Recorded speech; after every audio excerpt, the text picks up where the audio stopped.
How to encourage positive behavior in your child, part 2. In part 1 video, I have explained you about how to encourage the positive behavior in 7 important factors.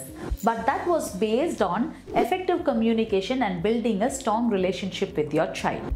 And I also mentioned one more point where negative behavior is not something to worry about. Actually, it is a natural process of the growth.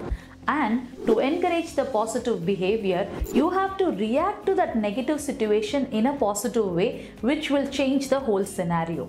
These are the important points which we learned in the part 1 video. In part 2 video, again I'm going to discuss with you 7 important points, but this will be based on practically actionable points, where I'm going to tell you how to make the child reflect the positive behaviors with 7 important practical strategies. Out of all the 7 practical strategies, last one strategy will be a single game changer.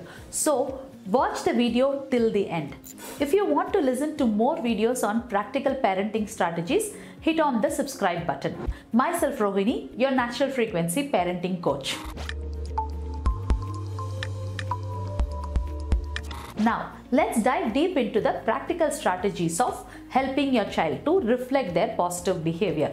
Number 1 strategy is shaping the environment. Whenever a parent is trying to help the child reflect the positive behavior, don't initiate by talking to them. Instead, create a situation where the environment itself will make the child behave in a way where it will not be moving towards the negative direction.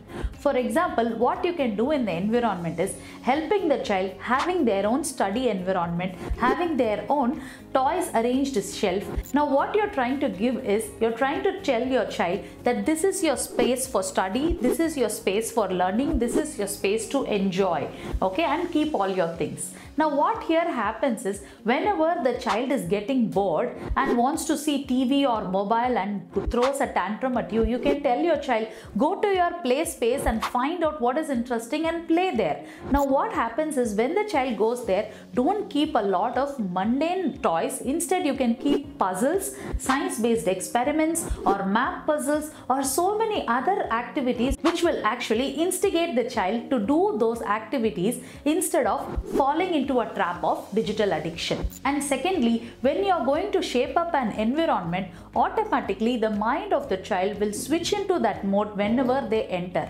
Like for example, if they have a study space regularly in one particular space, then what happens is the body will automatically start reflecting the functionality of that space. For example, if you are sitting in a dining table, automatically you want to eat something. If you are sitting in a living space, automatically your hands will find out for the remote, because the body reflects the functionalities of that particular room. In the same way, if your child is going to have a study space and regularly you are going to allow the child to spend time there, the body will automatically not resist in studying there. So this is what I was trying to explain, that if you create an environment which is based on a specific function, the body will organize itself. So shape the environment, and secondly, give them the responsibility to keep those environments properly. Second point is giving them the responsibility. Whenever you are giving a separate space to the child in your home, give them the responsibility to maintain it in their own hands, so that they understand the consequences of maintaining it. For example, you will be maintaining the kitchen or bedroom or a hall room or a living room where you are going to keep all the materials properly. If a space is dedicated to the child is going to keep it responsibly well. So, but when you are trying to implement this, they will not be ready to do it. Instead, you can convert them into a gaming part.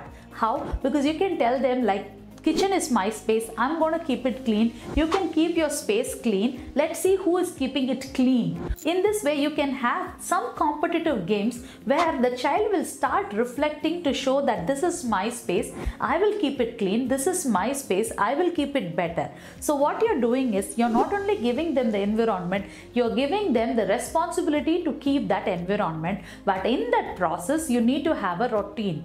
Responsibility comes with a routine practice. practice. So every day have a time where they organize their environment, where you also take a responsibility to organize your own environment. So this is the second practical strategies to help the child build the responsibility over their own objects or their own space.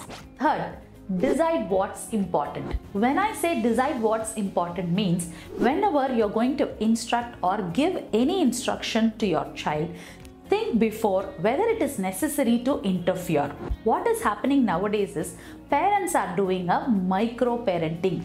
Very important, because in your childhood your parents were physically supporting you, but mentally and emotionally our parents were not always available. They always wanted us to listen to them.